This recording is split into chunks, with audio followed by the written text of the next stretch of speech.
नमस्कार, मी हर्षल रामकृष्ण देसले, सहाय्यक कृषी अधिकारी पांडुर्णे. पाणी फाउंडेशन अंतर्गत सत्यमेव जयते फार्मर कप स्पर्धेमध्ये आपले सिन्नर तालुक्यातील बोरपिंड गावातील शेतकरी श्री लक्ष्मण चौटे हे यांनी निमंत्रक म्हणून या गटामध्ये भाग घेतलेला आहे. या सदस्यपदी भाग घेताना त्यांनी सोयाबीन या बियाण्याची निवड केलेली आहे. तसेच पाणी फाउंडेशन अंतर्गत जे काही आपले प्रात्यक्षिक आहेत त्या प्रात्यक्षिकमध्ये पहिलं प्रात्यक्षिक हे आपलं आपण निवडलेलं आहे दशपर्णी अर्क. दशपर्णी अर्कसाठी लागणारे जे काही पाला आहे त्या पाल्याची ओळख संबंधित शेतकरी करून देणार आहे. आपला हा पाला कुठला आहे? सीताफळचा पाला माझ्या समोर. गोडवेल पपाई अरंग गाणेर याला म्हणतात गुरकुला. हे जठरफळ आहे, याला आमच्या भाषेत पारशा एरंड असे म्हणतात. रुईचा पाला आणि निरगुडाचा पाला, कन्हेराचा पाला आणि कडलिंबाचा पाला, लसणाचा ठेचा, मिरचीचा ठेचा, गोमूत्र, देशी गायची शेण. आता सर्व शेतकऱ्यांनी आपण आता हा जो पाला केलेला आहे जमा केलेला आहे त्याचा आपण पहिले आधी बारीक करून घेणार. तसं सर्वांनी पाला हा बारीकच केलेला आहे. हा पाला आता बारीक केल्यानंतर एक टपटा पहिला आपण हा पाला 100 लिटरचं 200 लिटरचं आपण पाणी घेतलेलं आहे त्या पाण्यामध्ये आपण हा पाला टाकायचा आहे. सगळ्यांना हा पाला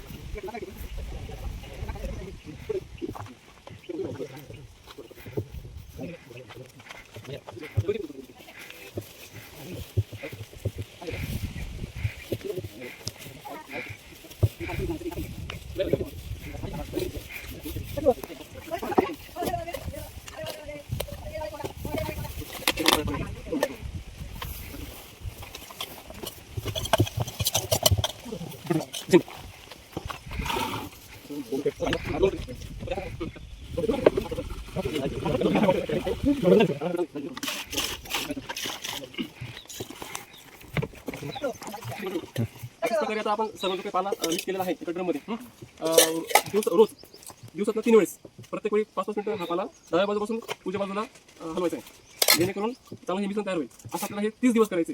30 दिवसानंतर आपला दशपर्णी अर्क परिपूर्ण तयार होणार आहे. समजा आता आपण त्याच्यामध्ये हे सगळं हलवून झाल्यानंतर 5 मिनिटं झाडाच्या खाली एका सावलीमध्ये आपण हा ड्रम ठेवायचा आणि कुंपट घ्यायचं, ते झाकून घ्यायचं आणि हे रोज तुम्हाला 3 वेळेस या प्रकारचे प्रोसेस करायचे आहे. तशी पर्णी अर्क तयार झाल्यानंतर कसं किती प्रमाण वापरायचं फवारायसाठी?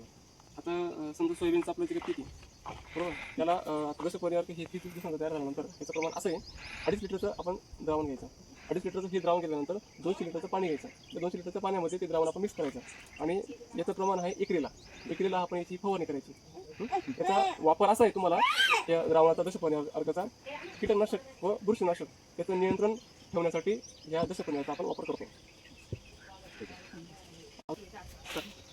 आता आपण हे काही जे मिक्स केलेलं आहे सगळं 10 प्रकारचे पाले बरोबर, हे मिक्स केल्यानंतर 30 दिवसामध्ये आपण कंटिन्यू आपली प्रोसेस सुरू करायची आहे. त्याच्यानंतर हा पाला पाचोळा 30 दिवसानंतर पूर्ण साईडला काढायचा, पूर्ण पिळून घ्यायचा. ते पिळून झाल्यानंतर याच्यामध्ये जे काही द्रावण आहे ते आपलं द्रावण तयार झालेलं आहे आणि तो पाला पाचोळा आपण साईडला काढून घ्यायचा. पूर्ण साईडला काढून गेल्यानंतर ते प्रॉपर आपण दशपर्णी द्रावण तयार होतं.